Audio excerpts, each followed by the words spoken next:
Bien, vamos a hacer unas preguntas. Dice el verso 18, si el mundo os aborrece, sabed que a mí me ha aborrecido antes que a vosotros.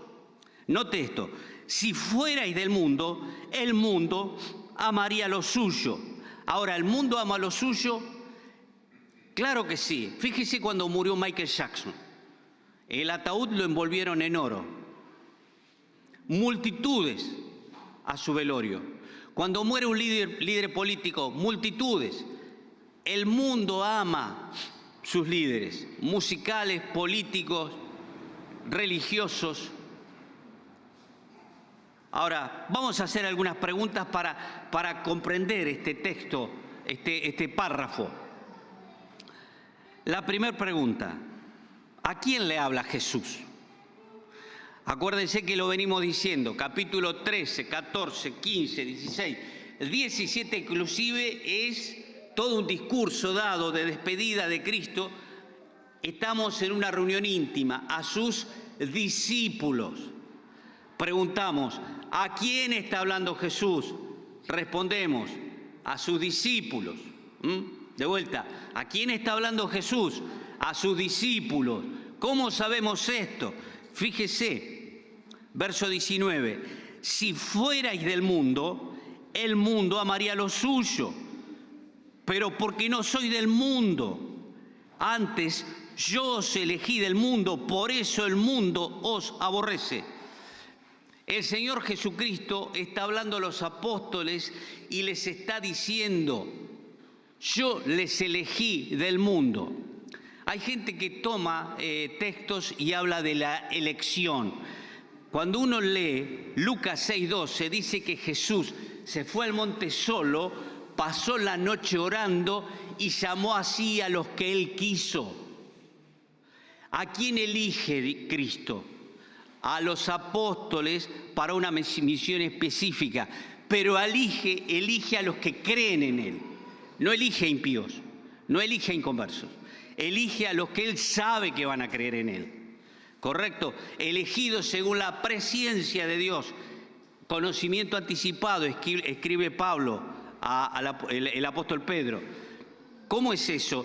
Dios sabe dentro de un grupo quién le va a recibir. Nuestra misión es predicar. No sabemos quién le va a recibir. Pero el Padre sí, y aquel que sabe que le va a recibir es escogido. Y hay gente que complica tanto esto. Hermanos queridos, Dios nos dio la voluntad y creemos que somos libres para elegir. Y hay gente que complica que si la elección... No, cada uno dará cuenta a Dios de sí. Tenemos libertad para elegir. Adán y Eva pudieron elegir desobedecer, está bien, pero no pudieron porque cayeron en pecado. Pero hay gente que va complicando estas cuestiones tan claras. Entonces el maestro les habla a los discípulos. ¿Están conmigo? El maestro les habla a los discípulos. ¿Está bien? Y dice, yo os elegí del mundo. Cuando uno lee, se los leo rápidamente, Hechos 28, 22, cuando dice el mundo os aborrecerá, está en su ocaso, está terminando el libro de los Hechos. Y noten la opinión popular que tenían de los discípulos.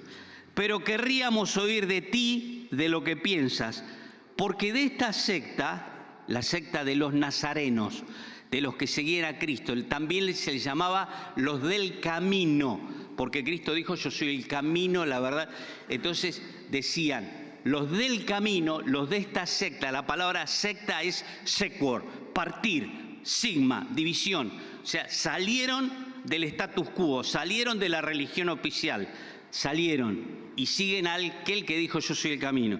Dice, porque hemos oído de esta secta y nos es notorio que en todas partes se habla contra ella. En todas partes se habla contra ella. Se hablaba en el siglo I del cristianismo.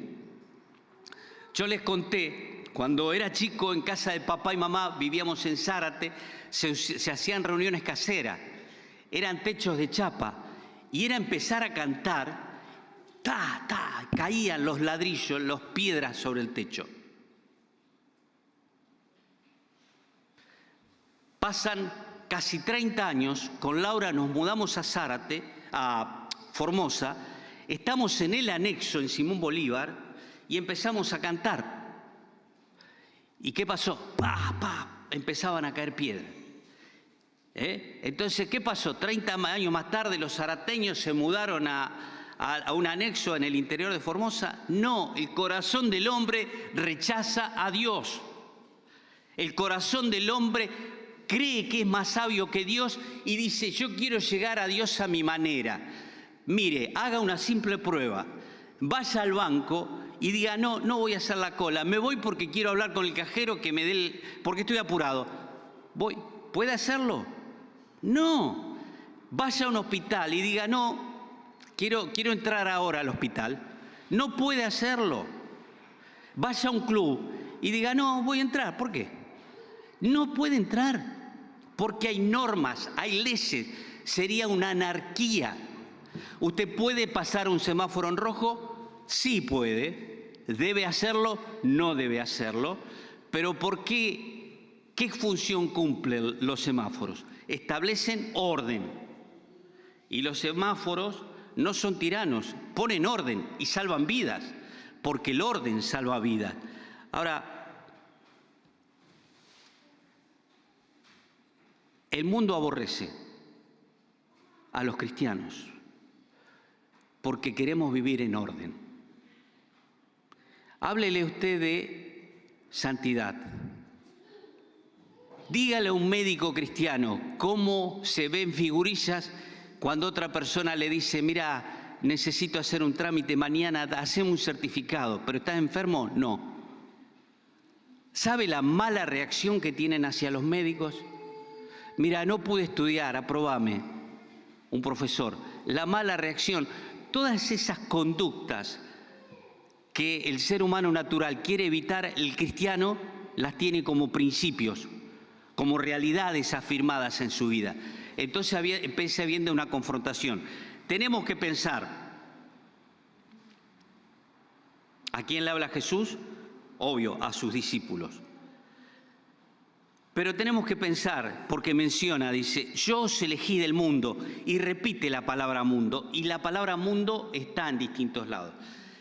Juan 3:16 dice, porque de tal manera amó Dios al mundo que dio a su Hijo unigénito, ¿correcto? Cuando habla mundo ahí, está hablando de humanidad, de género humano, de raza, de toda la raza humana en general, hombres y mujeres. Porque de tal manera podríamos traducir, amó Dios a la humanidad que dio a su Hijo unigénito para que todo aquel que en él crea. Cuando uno va a Santiago 4:4 dice, quien se constituye amigo del mundo se transforma en enemigo de Dios. Cuando uno va a Primera de Juan, capítulo 5, verso 19, dice, el mundo entero está bajo el maligno. Cuando habla de bajo el maligno, está diciendo que el estilo de vida, los estándares de este mundo, están fomentados por el mismo diablo. Ahora, el Señor Jesucristo en ningún momento está hablando de que tenemos que irnos del mundo. La ilustración, valga la redundancia, tan gráfica es lo siguiente. Un hermano decía así, mayor, tan sencillo, que le gustaba la pesca. Dice, usted está en su bote, está en el medio del mar, y el bote está en el agua. Pero cuando el agua empieza a entrar en el bote, dice, hay un problema. Mientras el agua no entra en el bote, estamos tranquilos y disfrutando el paseo. Pero cuando hay agua adentro es el problema. Y esa es la mejor ilustración. El cristiano está en el mundo, pero no vive acorde a las reglas del mundo. Se miente, se estafa, se llega tarde, se busca un atajo. El cristiano tiene otras pautas. El mundo es el sistema organizado por el enemigo. Entonces la pregunta que nos podemos hacer, estamos en el mundo, ¿correcto? ¿Sí? Vivimos en este mundo. No tome la actitud ridícula, no voy a McDonald's porque dinero, no compre Big Whirlpool. Una vez un hermano decía, no compre la marca Whirlpool porque ellos pertenecen a una secta satánica. Bueno, ahora que lo sé, no sé. Cuando uno sabe algo, se torna consciente de las cosas. Dice, no, es verdad, porque se usa... Le digo, qué lástima, me Freezer es Whirlpool. Yo no sabía nada de eso.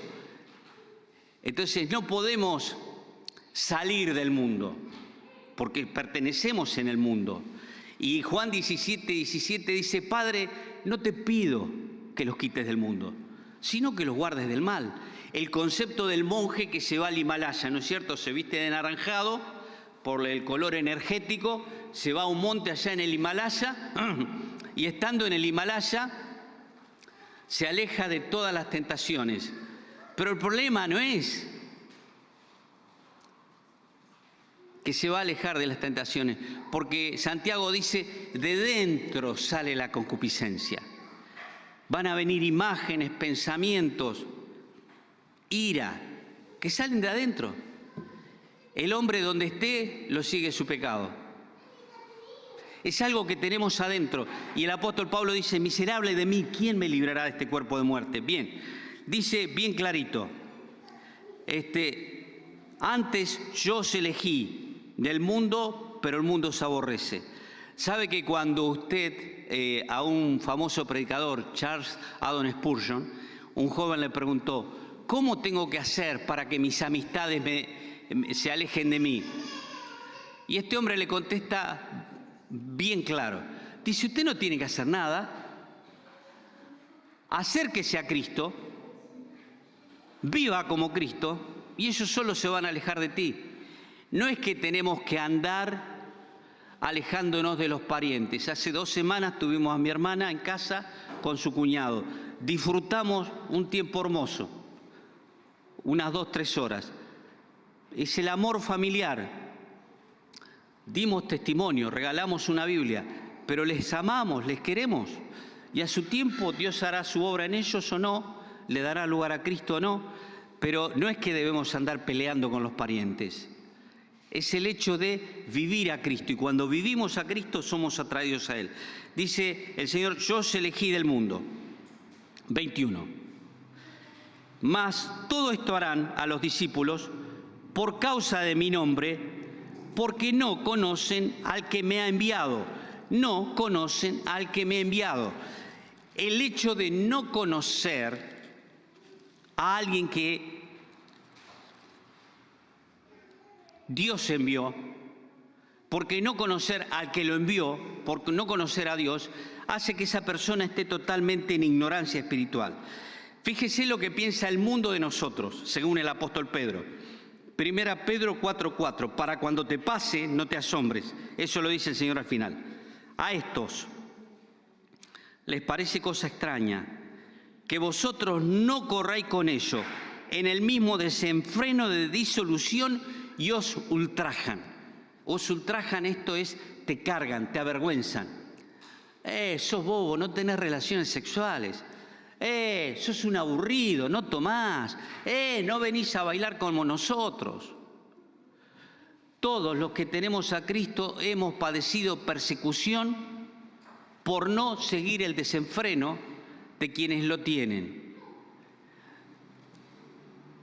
Cuando me preguntaban, ¿por qué no vas a bailar más cuando tenía 21 años? No tengo necesidad, tengo algo que me sacia mucho mejor. Y hermanos queridos, Cristo está apuntando una vida nueva y les está diciendo a los discípulos, cuidado, que los van a aborrecer. Cuidado, si no te aborrecen, es que quizá no te estás identificando con Cristo. Cuando usted se identifique con Cristo, se va a dar cuenta cómo los mejores amigos se empiezan a alejar. Cristo te une a aquellos que le son fieles a Él. Y estar con quienes son fieles a Cristo es estar contenido. Proverbio 17 dice, hay hermano más unido que un hermano en la fe, que un hermano en la carne. Bien, rapidito. Dice, note esto, verso 23. El que me aborrece a mí, también a mi Padre aborrece. El que me aborrece a mí, Cristo dice, también a mi Padre me aborrece. El camino a Dios es Cristo. Juan 14:6, yo soy el camino, la verdad y la vida. Nadie viene al Padre si no es por mí. Cristo es el mediador, 2 Timoteo 2:5, entre Dios y los hombres. Jesucristo hombre. No hay otra manera de llegar al cielo que Cristo Jesús. Él murió en la cruz, pagó en la cruz del Calvario el precio de nuestros pecados y hoy vive. Hermanos queridos, esta mañana estamos aquí porque hemos llegado a entender que somos pecadores y que solo Cristo nos ha salvado. Juan dice,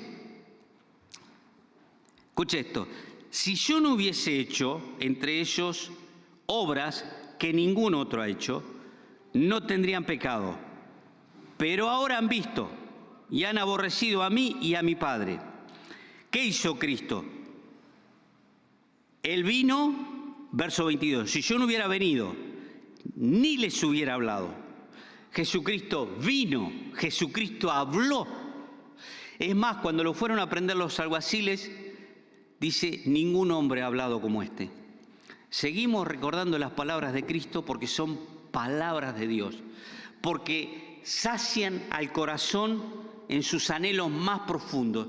La vida sin Cristo es solo un signo de pregunta. Cristo es la consumación concreta, real, fidedigna de las aspiraciones, de los anhelos más ocultos del ser humano. Los pliegues internos del corazón tienen grandes signos de pregunta. Estoy hablando del corazón espiritual, no físico. El corazón tiene una cantidad de preguntas. ¿Quién soy? Preguntas existenciales que los psicólogos dicen. ¿Quién soy? ¿A dónde voy? ¿Por qué la muerte? ¿Para qué la vida? ¿Qué más hay después de este cuerpo de carne y hueso? ¿Qué más hay? Bueno, Cristo tiene respuesta, Cristo es la respuesta. Y Él dice bien clarito, si yo no hubiese venido ni les hubiera hablado. Testimonio contundente de Cristo. Vino y habló, vino y habló. Y Él lo remarca bien, si yo no hubiese hecho entre ellos obra que ningún otro ha hecho, no tendrían pecado. Pregunto, ¿quién otro personaje en la historia de la humanidad nació donde su madre no tuvo relaciones sexuales con un hombre? No existe. Cristo vino a través de la Virgen María, el Espíritu Santo engendró en María el santo ser que nacerá, dijo el ángel. Cristo vino como ningún otro, vino de Dios. El apóstol Pablo escribe a Timoteo y dice, grande y benigno es el misterio de la piedad. Dios fue manifestado en carne, Dios fue manifestado en carne. Bien, ya para ir concluyendo, estamos tratando de exponer el texto. Dice, el que me aborrece a mí, también a mi Padre me aborrece. Aborrecer es rechazo. Hay gente que nos rechaza. Y gracias a Dios porque usted no lo sabe, pero hay gente que rechaza la manera en que vivimos. Hay gente que rechaza el concepto matrimonial que tenemos. Hay gente que rechaza el concepto familiar que tenemos. Hay gente que rechaza que vengamos a la iglesia. ¿Por qué lo hacen? Porque no conocen a Dios, dice el Señor. Estamos viviendo en un mundo donde no tienen en cuenta a Dios, donde se están promocionando y están creciendo de manera exponencial movimientos como el LGTB, proabortistas, ateísmo y montón de ismos, todos esos con el único propósito de olvidarse de Dios. El mundo no tiene en cuenta a Dios, pero esta mañana, gracias a Dios, usted y yo le tenemos en cuenta. Para concluir, dos preguntitas. El Señor le está hablando, dijimos, a los discípulos. Entonces esto necesariamente dispara una pregunta para usted y para mí. ¿Soy salvo? ¿Soy salvo? ¿Entiendo que Cristo es mi Salvador? Esa es la primera pregunta. Usted tiene que respondérsela. Cuando mi alma salga del cuerpo, el cuerpo es un cofre que guarda una joya preciosa que va a vivir por toda la eternidad, llamada alma, espíritu. Cuando salga de dentro del cuerpo el alma, ¿dónde va a ir? Cuando usted le pregunta a un nene, ¿dónde está el cielo? Te dice arriba. ¿Y el infierno? Nadie le enseñó una clase teológica, pero el instinto te habla del infierno. Ya se lo van deformando más tarde, te dicen el infierno no existe. Pero el infierno es real, está preparado para el diablo y sus ángeles, y todos aquellos que le rechazan a Cristo como Salvador. Entonces la pregunta es, Cristo está hablando a salvos, y Cristo está hablando a discípulos. Ahora, en este auditorio esta mañana puede haber quien no es salvo todavía. Si todavía no es salvo, Cristo murió por usted. La sangre de Cristo nos limpia de todo pecado. Entonces quisiéramos pedirte que cuando termine la reunión te acerques y nos digas, mira, quiero ser salvo, quiero tener la seguridad de estar salvo, de ir al cielo. No es por su propio intelecto, no es por su propia manera de pensar cómo va al cielo, es como está escrito en la Biblia. Entonces tenemos esta mañana a los que no son salvos. Pero esta mañana, gracias a Dios, también tenemos a quienes son salvos. Ahora, la pregunta para los salvos es la siguiente. ¿Qué eres? ¿Eres salvo solamente o eres discípulo? El discípulo va un paso más allá que el salvo. Al discípulo no hay que estar llamándolo para que lea. La palabra discípulo es mateteuo, seguidor, imitador, reproductor, reproduce la vida del cielo en la tierra, reproduce la vida de Dios en este cuerpo. ¿Cómo vivió Jesús? Orando al Padre, estando con los suyos en Cristo, predicando la palabra. Mire, el salvo es y viene. El discípulo es un seguidor. No hay que estar llamándole, che, vení a la reunión, que tenemos alguna actividad especial. Pregunta, donde esté Cristo quiero estar, porque soy un seguidor. Tomé una decisión de seguirle. Hay un hermoso coro, he decidido seguir a Cristo, no vuelvo atrás. Y lo cantamos y yo veo que muchos hermanos se emocionan, pero cuando es la hora de un servicio, cuando es la hora de un trabajo, de un servicio físico, la hora de la reunión, bien, gracias, te sigo hasta acá.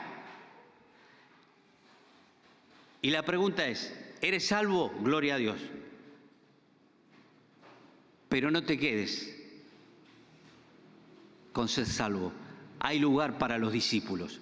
Discípulos es alumno, seguidor, reproductor, imitador. Y aquel que vive a Cristo influencia su entorno. Jeremías escuchó la voz del cielo que le decía, pero tú, si entresacares lo precioso de lo vil, serás como mi boca. Repito, pero tú, si entresacares lo precioso de lo vil, serás como mi boca. Y afirma Dios, no te conviertas a ellos. No te conviertas a ellos. Conviértelos tú. ¿Sabe? Los líderes, los que lideran su contexto, no son los que se masifican. Son los que tienen convicciones y van por un derrotero distinto. Y dicen, yo me planto en Cristo porque su palabra dice esto y lo sigo. Mi convicción y mis principios son hoy Cristo. Y te puedo asegurar que Cristo no es deudor de nadie. Es la mejor opción bajo el sol. Te aviso que todos estos departamentos que ves un día van a ser destruidos. Dice el apóstol Pedro que en los últimos tiempos los elementos ardiendo serán deshechos. Es muy simple de explicar. Dice Colosenses que Cristo tiene con la palabra de su poder todas las cosas en su lugar. Va a llegar el momento en los juicios apocalípticos que Él va a soltar con su poder, y los átomos que hoy están uno en otro lugar, que hacen de las cosas sólidas, se van a deshacer y se va a producir una fricción molecular y se va a prender fuego todo. Este mundo se va a acabar, el mundo gime. ¿O no te das cuenta lo que está pasando con los incendios? ¿No te das cuenta con los maremotos? ¿No te das cuenta con la inestabilidad? Estamos en pleno febrero y hace días con campera. El clima no es el mismo. El mundo está cambiando. Los días se acortan y Dios busca discípulos. Me acuerdo, había un tal Diógenes en la Grecia antigua. Y Diógenes era pleno mediodía. El sol estaba en su cenit, en su punto máximo. Y salió por las calles de Grecia, ¿saben con qué? Con un candil, con un farol. Claro, y toda la gente empezó a preguntar, se tomó algo Diógenes, era un filósofo. Y todos le preguntaban, ¿por qué? Estoy buscando un hombre de convicciones.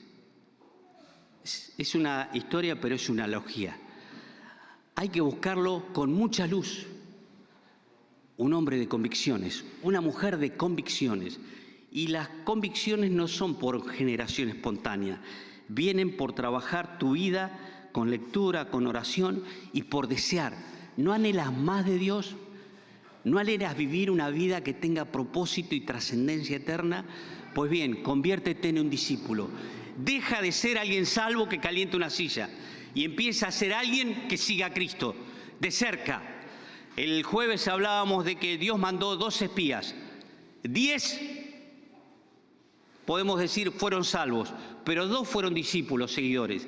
Y el resto de la Biblia sigue hablando de los 12, porque hicieron historias para Dios. Los 10 están metidos en el anonimato de la historia, no se los nombra más. Dios bendice vidas. Dice, yo los escogí a los discípulos. Y por la práctica, hoy, Dios quiere que haya también, ellos fueron apóstoles, columnas para fundar la iglesia. Cristo fue el fundador, los apóstoles la continuaron. Pero hoy Dios busca discípulos. Discípulos es un alumno, un seguidor de Cristo. Y si quieres ser salvo, estamos aquí para responder tus inquietudes. Que el Señor nos bendiga. Nos despedimos hasta el jueves, si el Señor lo permite. Y no queremos retarte, porque esto es voluntario. Queremos animarte a más. Tienes una vida, tienes un propósito. Qué hermoso vivir la vida para Dios. Y siempre les digo, ¿no? Que me gusta contar historias. Breve esta historia. Un hombre iba por el mar. No sé si lo conté hace poco acá o no. Perdónenme el Alzheimer. Les pido me disculpen pero vale la pena cómo invertir la vida como un discípulo. Un señor iba caminando por la orilla del mar, el crepúsculo, y encuentra una bolsita de cuero. Y mientras seguía caminando hasta su casa, había piedritas. Y empezó a tirar piedritas. Tiraba piedritas queriendo hacer patitos en el mar. Tiraba piedritas. Cuando le quedaba una sola, agarra, tira la bolsa, la guarda en el bolsillo. Bien, llega a su casa, enciende las luces y se acuerda de la piedrita. La lava, la mira. ¡Wow! Era un diamante. El hombre tiró un montón de diamantes al mar, irrecuperables. Así como ese hombre, no tires tu vida a la nada. Va a llegar un momento que todos vamos a estar ante la presencia de Dios y que detrás tuyo haya almas que has ganado para Jesús. Eso es invertir la vida para Dios, ser un seguidor y un discípulo. Señor nos bendiga.